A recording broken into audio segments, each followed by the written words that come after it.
Good morning बच्चों। आज हम घर की सजावट तथा स्वच्छता के बारे में बताएंगे। घर की सजावट का अर्थ क्या है? घर की सजावट से हमारा तात्पर्य घर की प्रत्येक वस्तु को यथास्थान पर तथा साफ रखने से है। गृह सजावट में गृह स्वच्छता अनिवार्य है। बिना स्वच्छता के घर को सजाना संभव नहीं है। घर की सजावट के प्रकार। घर की सजावट को हम दो भागों में बांट सकते हैं, आंतरिक सजावट, बाह्य सजावट। आंतरिक सजावट इसके अंतर्गत घर के समस्त कमरों सहित रसोई घर, भंडार घर, स्नान घर आदि समस्त घर की सजावट होती है। बाह्य सजावट इसको दो भागों में बांटा गया है। घर की सीमा के अंदर की सजावट। इस सजावट के अंतर्गत आंगन, बाग, बगीचा, लॉन आदि की सजावट आती है।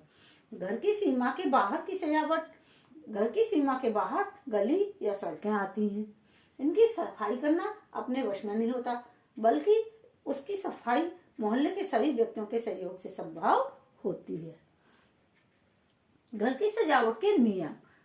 अनुपात। प्रत्येक वस्तु अनुपात में के अनुसार रखी अच्छी लगती है। जैसे छोटे कमरे में कम सामान और बड़े कमरे में अधिक सामान रखना चाहिए।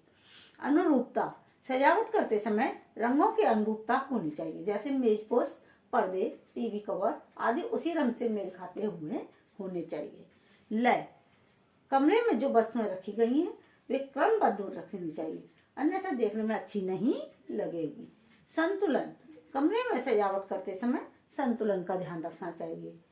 जैसे बीच में बड़ी वस्तु रखी हो तो उसके दोनों ओर छोटी छोटी वस्तुएं रखनी चाहिए। भाव। जिस कार्य के लिए कमरे का चुनाव किया गया है उसकी सजावट भी उसी प्रकार से होनी चाहिए।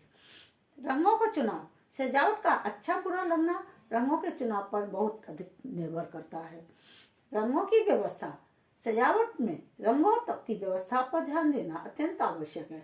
कमरे की सजावट में कम से कम रंगों का प्रयोग करना चाहिए। सजावट की आवश्यकता। मनुष्य का स्वाभाविक झुकाव स्वच्छता और सौंदर्य से होता है। गृह सज्जा में गृहिणी को चतुर होना चाहिए।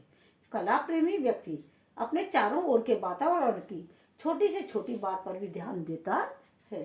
स्वतंत्रता प्राप्ति के पश्चात भारत में शिक्षा के प्रसार के साथ साथ मानव आधुनिकता की ओर बढ़ा है। इसी आधुनिकता का मुख्य लक्षण गृह सज्जा है। गृह की सजावट के लाभ। गृह की सजावट। मकान को सजावट के द्वारा ही सुंदर आकर्षक बनाया जा सकता है।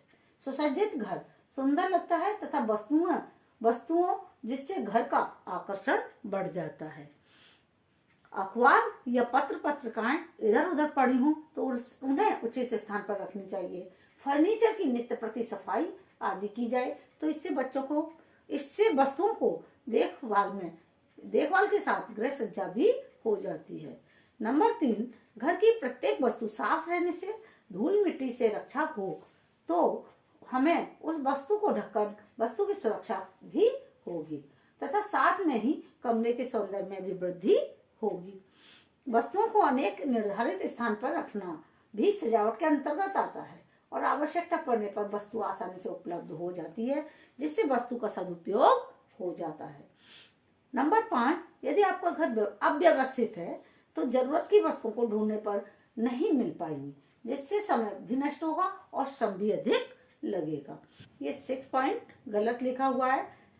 अब हम सभी नंबर पढ़ते हैं। जिन लोगों के घर सुव्यवस्थित ढंग से सजे रहते हैं उन सुसज्जित घरों में रहने वाले व्यक्ति व्यवस्थित जीवन के आदी हो जाते हैं। नंबर 8, सजावट। सजावट सामाजिक उन्नति का प्रतीक है। घर की सजावट सभ्यता तथा संस्कृति की परिचायक है। बच्चों, आज हमने घर की सजावट के बारे में पढ़ा है। अगली कक्षा में हम सजावट की सामग्री के बारे में बताएंगे।